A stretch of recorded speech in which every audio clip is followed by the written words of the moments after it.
Insta Facebook വരുന്നതിന് മുമ്പ് നമ്മൾ എങ്ങനെയാണ് മാർക്കറ്റ് ചെയ്തുകൊണ്ടിരുന്നത്? അതായത് news paper, radio, flex board, notice, ഇതൊക്കെയാണ് നമ്മുടെ മെയിൻ സോഴ്സ്.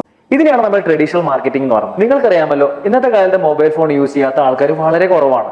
എന്തിനേറെ പറയുന്നു, കുട്ടികൾ വരെ മൊബൈൽ ഫോൺ യൂസ് ചെയ്യുന്ന ഒരു ഡിജിറ്റൽ യുഗത്തിലാണ് നമ്മൾ ഇന്ന് ജീവിച്ചുകൊണ്ടിരിക്കുന്നത്. നമ്മുടെ ഡാറ്റ യൂസ് ചെയ്യുന്ന പറഞ്ഞാൽ ഇപ്പൊ MB കടന്ന് അൺലിമിറ്റഡ് പാക്കിലേക്ക് എത്തി നിൽക്കുന്നു. അതായത് കമ്പനികൾ വരെ അവരുടെ അഡ്വർടൈസ്മെന്റ് ചെയ്യുന്നത് ഇന്റർനെറ്റിലൂടെയാണ്. മാത്രമല്ല, ട്രഡീഷണൽ മാർക്കറ്റിൽ നിന്ന് ഡിജിറ്റൽ മാർക്കറ്റിലേക്ക് മാറാൻ മറ്റൊരു കാരണം കൂടിയുണ്ട്. 10 രൂപയുടെ ഒരു പ്രീമിയം നോട്ടീസ് നമ്മൾ 1000 പേർക്ക് ഡിസ്ട്രിബ്യൂട്ട് ചെയ്യണമെങ്കിൽ മിനിമം നമുക്ക് 10,000 രൂപ എക്സ്പെൻസ് വരും. മാത്രമല്ല, നമുക്ക് അതിന് മാൻ പവറും കൂടി ആവശ്യമാണ്. അതേസമയം ഡിജിറ്റൽ മാർക്കറ്റിംഗിനാണെങ്കിലോ 100 രൂപ കൊണ്ട് നമുക്ക് ഉണ്ടാക്കാൻ പറ്റുന്ന മാർക്കറ്റിംഗ് എന്ന് പറഞ്ഞാൽ 1000 മുതൽ 3000 വരെ ആൾക്കാരിലേക്ക് നമുക്ക് ഇത് എത്തിക്കാൻ പറ്റും. അപ്പോൾ തന്നെ ട്രഡീഷണൽ മാർക്കറ്റിംഗ് വളരെ കോസ്റ്റ്ലി ആണെന്ന് നമുക്ക് മനസ്സിലായി. മാത്രമല്ല, ട്രഡീഷണൽ മാർക്കറ്റിംഗിന് നമ്മൾ ആഡ്സ് റൈറ്റ് ആയിട്ടുള്ള ഒരു ഓഡിയൻസിനാണോ എത്തുന്നുള്ളത് നമുക്ക് വളരെ സംശയമുള്ള ഒരു കാര്യമാണ്. ഫോർ എക്സാമ്പിൾ പറയുകയാണെങ്കിൽ, നമ്മൾ വഴി സ്ഥാപിക്കുന്ന ഒരു നോട്ടീസോ ഫ്ലക്സോ അതിൽ നടന്നു പോകുന്ന ആൾക്കാർക്കാണ് അത് കാണാൻ പറ്റുന്നത്. പക്ഷെ അത് റൈറ്റ് ആയിട്ടുള്ള ഓഡിയൻസ് ആണോ ഇല്ലയോ എന്നുള്ളത് നമുക്ക് ഊഹിക്കാൻ പറ്റാത്ത ഒരു കാര്യമാണ്. പക്ഷെ ഡിജിറ്റൽ മാർക്കറ്റിംഗ് എന്ന് പറയുന്നത് ഏജ്, ജെൻഡർ, ലൊക്കേഷൻ ബേസിലായാലും നിങ്ങൾക്ക് കൃത്യമായിട്ടുള്ള ഒരു ഓഡിയൻസിലേക്ക് എത്തിക്കാൻ പറ്റുന്ന പ്ലാറ്റ്ഫോമാണ് ഡിജിറ്റൽ മാർക്കറ്റിംഗ് എന്ന് പറയുന്നത്. അതുകൊണ്ടാണ്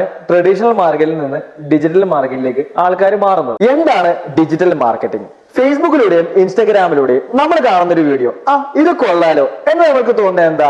അതിന്റെ നല്ലൊരു കണ്ടന്റ് ആണ്, അല്ലെ?